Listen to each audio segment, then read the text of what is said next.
मत्स्थः कुरु कर्माणि संगं त्यक्त्वा धनञ्जय सिद्ध्यसिद्ध्योः समो भूत्वा समत्वं योग उच्यते। धनंजय, आसक्ति और संग दोष को त्याग कर सिद्धि और असिद्धि में समान भाव रखकर योग में स्थित होकर कर्म कर। कौन सा कर्म? निष्काम कर्म कर। समत्वम योग उच्यते। ये समत्व भाव ही योग कहलाता है। विषमता जिसमें ना हो ऐसा भाव समत्व कहलाता है। रिद्धियां सिद्धियां विषम बनाती हैं, आसक्ति हमें विषम बनाती है, फल की इच्छा विषमता पैदा करती है।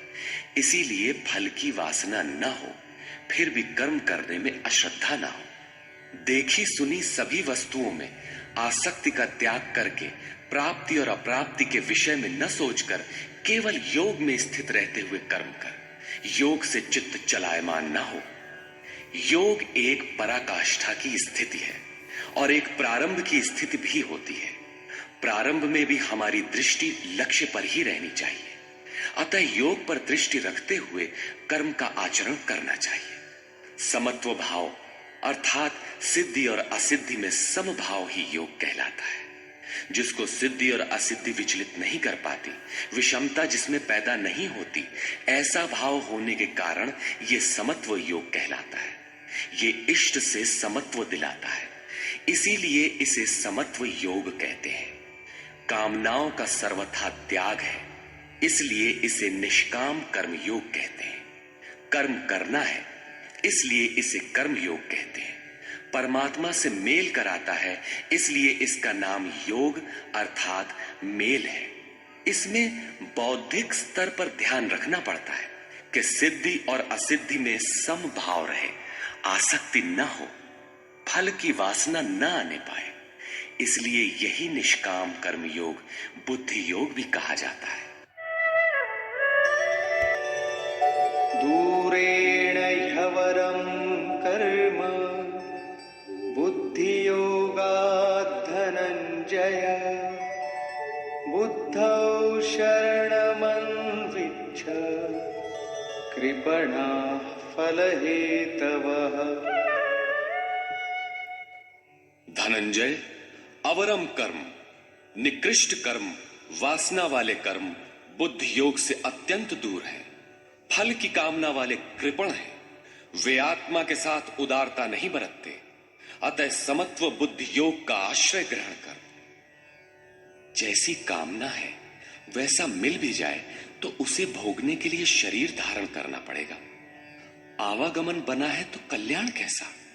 साधक को तो मोक्ष की भी वासना नहीं रखनी चाहिए, क्योंकि वासनाओं से मुक्त होना ही तो मोक्ष है। फल की प्राप्ति का चिंतन करने से साधक का समय व्यर्थ नष्ट हो जाता है और फल प्राप्त होने पर वो उसी फल में उलझ जाता है। उसकी साधना समाप्त हो जाती है। आगे वो भजन क्यों करे? वहां से वो भटक जाता है। इसलिए समत्व बुद्धि से योग का आचरण करें। ज्ञान मार्ग को भी श्री कृष्ण ने बुद्धि योग कहा था कि अर्जुन, ये बुद्धि तेरे लिए ज्ञान योग के विषय में कही गई। और यहां निष्काम कर्म योग को भी बुद्धि योग कहा गया। वस्तुतः दोनों में बुद्धि का दृष्टिकोण का ही अंतर है। उसमें लाभ हानि का रिकॉर्ड रखकर उसे जांच कर चलना पड़ता है। इसमें भी बौद्धिक स्तर पर समत्व बनाए रखना पड़ता है। इसलिए इसे समत्व बुद्धि योग कहा जाता है। इसलिए धनंजय, तू समत्व बुद्धि योग का आश्रय ग्रहण कर, क्योंकि फल की वासना वाले अत्यंत कृपण हैं। बुद्धि युक्तो जहातीह उभे सुकृत दुष्कृते तस्माद् योगाय युज्यस्व योग कर्मसु कौशलम्।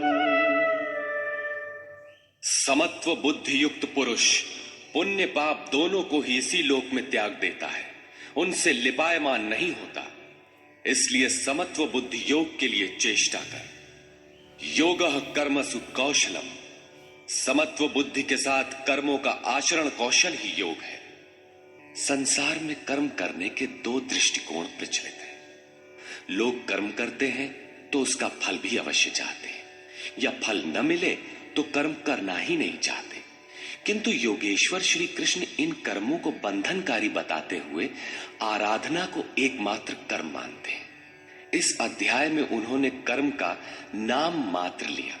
अध्याय 3 के 9वें श्लोक में उसकी परिभाषा दी और चौथे अध्याय में कर्म के स्वरूप पर विस्तार से प्रकाश डाला। प्रस्तुत श्लोक में श्री कृष्ण ने सांसारिक परंपरा से हटकर कर्म करने की कला बताई कि कर्म तो करो, श्रद्धा पूर्वक करो, किंतु फल के अधिकार को स्वेच्छा से छोड़ दो। फल जाएगा कहां? यही कर्मों के करने का कौशल है। निष्काम साधक की समग्र शक्ति इस प्रकार कर्म में लगी रहती है।